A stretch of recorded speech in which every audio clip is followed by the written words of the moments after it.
Hi friends, welcome to my channel. இன்றைக்கி Sunday routine தாங்க பார்க்க போகிறோம். காலையில் ஒரு 8 o'clock போல் தாங்க எழுந்திரிச்சேன். ஏன்னா நைட்டு வச்ச சப்பாத்தி இருந்துச்சு, அதனால் காலையில் அதுவே சாப்பிட்டுக்கலான்னு சொல்லிட்டு தூங்கியாச்சு. காலையில் சாப்பிட்றதுக்கு குருமா இது இல்லைங்க, அதனால தயிர் வெங்காயம் வச்சுக்கலாம் அப்படின்னு சொல்லிட்டு தயிர் வெங்காயம் தாங்க செஞ்சுருக்கேன். தயிர் வெங்காயம் செய்யும்போது வெங்காயம் கட் பண்ணிவிட்டு ஒரு டைம் கழுவிட்டு எடுத்துட்டோன்னா ரொம்ப காரம் இருக்காது, சாப்பிட்றதுக்கு நல்லாயிருக்கும். குழந்தைங்களும் சாப்பிட்டுக்கலாம். அதுக்கப்புறம் சாப்பிட்டு கொஞ்ச நேரம் ரெஸ்ட் எடுத்துகிட்டு, சண்டேனா நான்வெஜ் இல்லாமல் எப்படிங்க, அதனால் இன்றைக்கி ஃபிஷ் மட்டும்தாங்க எடுத்தோம். பாறை மீன் தாங்க எடுத்தோம். ஒரு 1.25 கிலோ பக்கத்தில் இருக்கும். நல்லா ஃப்ரெஷ்ஷாக கிடச்சிது. மஞ்சத்தூள் மிளகாத்தூள் ஆட் பண்ணிவிட்டு கழுவி எடுத்துக்கலாம். நாங்கள் அடிக்கடி ஃபிஷ் செய்ய மாட்டோம். மட்டன் சிக்கன் தாங்க அதிகமாக எடுப்போம். ஃபிஷ் பையன் கேட்டால் அப்படின்னா மட்டும்தான் எடுப்போம்.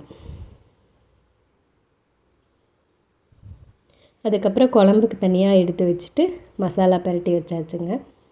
கொஞ்சம் நேரம் ஊறிட்டு அப்புறமா பொரிச்சிக்கலாம். அப்படியே சாதத்துக்கும் வச்சு விட்டேன், வெந்துட்டுருக்கு. கூட நம்ம அப்படியே மசாலா அரைச்சிக்கலாம். மீன் குழம்புக்கு சின்ன வெங்காயம் எடுத்துருக்கேங்க, கொஞ்சமாக ஆட் 1/4 கிலோ அளவுக்கு எடுத்துருக்கேன். எண்ணெய் சேர்த்துட்டு வதக்கிட்டு ஒரு 15 பல் பூண்டு எடுத்துருக்கேங்க. நம்ம தாளிக்கும் போதும் தட்டி போடலாம், இல்லைன்னா அரைக்கும் போதும் போட்டு அரைச்சிக்கலாம். 3 தக்காளி, பழுத்த தக்காளியாக எடுத்துருக்கேங்க. நல்லா வதங்கணும். அப்படியே சைடில் சாதம் நல்லா வெந்துருச்சு, வடிச்சுக்கலான்னு சொல்லிவிட்டு வடிச்சிட்டு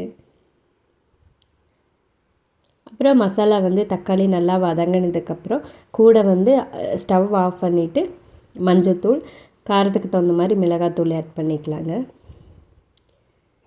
இது வீட்டில் அரைச்ச மிளகாத்தூள் தான். கூட தேங்காய் போடுறதுனால போடலாம். நான் தேங்காய் போடாமல் தாங்க செஞ்சுருக்கேன். அதுக்கப்புறம் நல்லா ஆற வச்சு அரைச்சி எடுத்துக்கலாம். அரைச்சி எடுத்துட்டு நம்ம இன்றைக்கி மண் சட்டியில் தாங்க செய்ய போகிறோம். இது நான் மீன் குழம்புக்குன்னே வச்சுட்டேன். இந்த மண் சட்டி நல்லெண்ணெயில் தாங்க செய்கிறேன். நல்லெண்ணெய் விட்டுட்டு கடுகு, வெந்தயம் சேர்த்து பொரிச்சதுக்கப்புறம் வெங்காயம் கட் பண்ணி சேர்த்திக்கலாம்.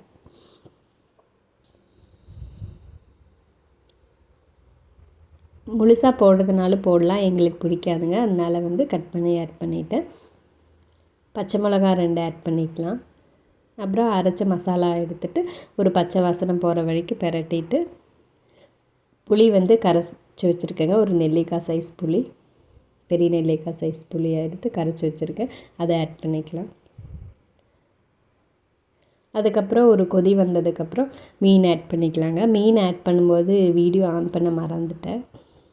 மீன் சேர்த்தியாச்சு. ஒரு கொதி வந்ததுக்கப்புறம்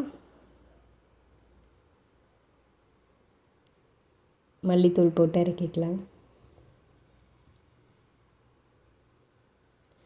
ஒரு 5 minutesலேயே வெந்துடும். அவ்வளோதாங்க.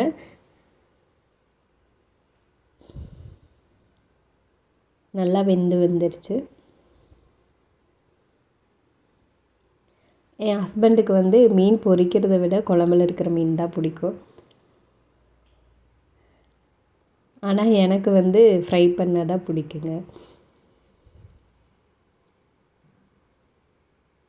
ஃப்ரை பண்ணி எடுத்தாச்சு. இன்றைக்கி எங்கள் வீட்டில் இதாங்க லஞ்சு. வீடியோ பிடிச்சிருந்தால் லைக் பண்ணுங்கள், சப்ஸ்கிரைப் பண்ணுங்கள். Thank you friends.